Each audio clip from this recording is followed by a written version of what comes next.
అందరికీ నమస్కారం. BVP మేలుకోండి TV ద్వారా మీ ముందుకు వస్తున్నాను. ఇప్పుడు కార్యక్రమంలో వైట్ మనీ అంటే ఏమి, బ్లాక్ మనీ అంటే ఏమి, ఇదేమి బ్లాక్ మనీ అంటే దొంగ సొమ్ము ఏం కాదు, భయపడాల్సిన పని లేదు. కానీ దాన్ని చేసుకోవాల్సిన మార్గమును కూడా మీకు తెలియజేస్తాను. చాలామంది ఏం చేస్తారంటే, ఇప్పుడు బిజినెస్లోనే ఇంతకుముందు పాన్ గురించి, ఐటీ రిటర్న్స్ గురించి చెప్పాను. ఇది చెప్పే ముందు ప్రతి ఒక్కరు కూడా, యూట్యూబ్ ప్రేక్షకులు ప్రతి ఒక్కరు కూడా సబ్స్క్రైబ్ చేయండి, లైక్ చేయండి, షేర్ చేయండి. మంచి విషయాలతో నేను మీ ముందుకు వస్తున్నాను. మీ యొక్క ఆశీస్సులు మా యొక్క బీవీపీ మేలుకొండి ఛానల్కు ఉంటుందని ఆశిస్తున్నాను. ఇంకా కార్యక్రమంలోకి వెళ్దాము. Black white. ఒక వ్యక్తి, ఉదాహరణకు చెప్తున్నా, 1 ఎకరం భూమి ఉంటుంది, వ్యవసాయం చేసుకుంటూ ఉంటాడు. అతనేం లేదు, వ్యవసాయం చేసుకుంటూ ఉంటాడు. ఉన్న పొలంగా అంటే అక్కడ ఏదైనా ఇన్ఫ్రాస్ట్రక్చర్ వచ్చేసి అక్కడ ఏదైనా డెవలప్ అయిపోతే ఉన్నట్టుండి అతని భూమికి, ఇప్పుడు ఏదో కోకాపేట హైదరాబాద్ దగ్గర 100 కోట్ల పైన పైచిలకు పలుకుతుంది అని అంటున్నారు కదా. ఒకప్పుడు ఏం లేదు, ఏముందిలే అనుకుంటున్నారు. ఎక్కడ కూడా భూములకు రెక్కలు వచ్చినాయి. దాంతోపాటు కబ్జాలు ఇవన్నీ అయిపోయినాయి, దౌర్జన్యాలు, అన్ని విధాలుగా అంగబలము, ఆర్థిక బలము అన్నీ పడేసి వాళ్ళు ఏదో వచ్చినది, నాయన ఇన్ని రోజులు కష్టపడినాను భగవంతుడా అని పనుకుంటే వాడు పనుకోనికుండా రోడ్డు మీదకి ఈడుస్తున్నారు. అవన్నీ పక్కన పెట్టేస్తే ఓ అమ్ముకుంటాడు. 100 కోట్లకి ఏమో అమ్ముతాడు. స్టాంప్ డ్యూటీ ఎంత ఉంది అక్కడ? 10 కోట్లకే ఉంది. అది 100 ఎకరాలు, 1 ఎకరా 100 కోట్లు వచ్చింది కదా, 10 కోట్లే. అప్పుడు 90 కోట్లు ఏంది? ఈయనేం చేస్తాడు? ఆ 10 కోట్లకు స్టాంప్ డ్యూటీ కట్టేసుకొని అవతల కొన్నోళ్ళు అతను రిజిస్టర్ చేసుకుంటాడు. నీకు 100 కోట్లు ఇచ్చేస్తాడు. ఎవరో ఒకరు ఉంటారు, నీ పక్కనే ఉంటారు, ఎవరు ఉండరు, నీ చుట్టూ ఉంటారు మనవాళ్ళే. ఎవరు పక్కన ఎవరు ఉండరు, మన బంధువులు కావచ్చు, స్నేహితులు కావచ్చు, ఇంకో శ్రేయభిలాషులు కావచ్చు, ఉండేట్టే ఉంటారు. గోధవుతుంది కలికాలం నాయన, జాగ్రత్త, బతకపోతే అంతే.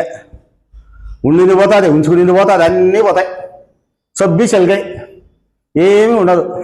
కాబట్టి ఏమంటే ఆ 10 కోట్లు ఎవడో ఒకటి రాయేసాను, ఏం చేస్తారో వచ్చారు ఇన్కమ్ ట్యాక్స్ వాళ్ళు ఉంటారు, ఢమాలు వచ్చి పడతారు ఇంటి మీద.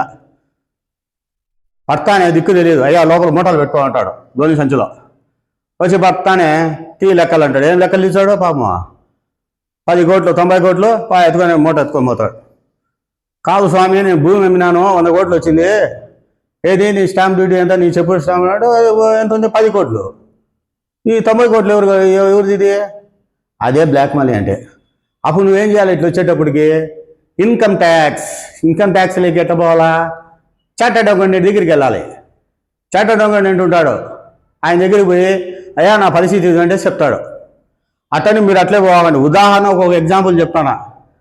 90 కోట్లు మిగిలింది, పక్కనే ఒకటి ఉంటుంది 80 కోట్లు 90 కోట్లు ఉంటుంది ఓ ప్రాపర్టీ. ఉదాహరణ చెప్తాను, అతన్ని నేను చెప్పినా నాదే మార్గం నడచాలండి, ఉదాహరణకు చెప్తున్నా. అంతవరకే సుమి, మీరు ఇంకోటి ప్లాన్ తీసుకోవాలని. పోదానే ఆడేం చేస్తాడు? ఈ 10 కోట్లు ఇంట్లో పెట్టుకుంటాడు, వైట్గా ఉంటుంది. నేనేం చేస్తాడు? ఎత్తుకొని పోయి ఆ 90 కోట్లు తోసుకుంటాడు.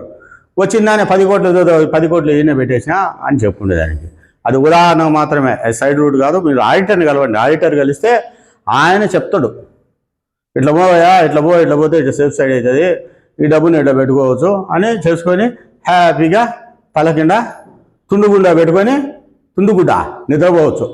లేదనుకో ఆ తుండుగుడ్డ మనకు గురితాడు అవుతుంది, వాళ్ళ టెన్షన్ పుట్టాలి, సమస్యలు వస్తాయి, బీపీలు వస్తాయి, షుగర్లు వస్తాయి, హార్ట్ అటాక్లు వస్తాయి, అన్నీ వస్తాయి.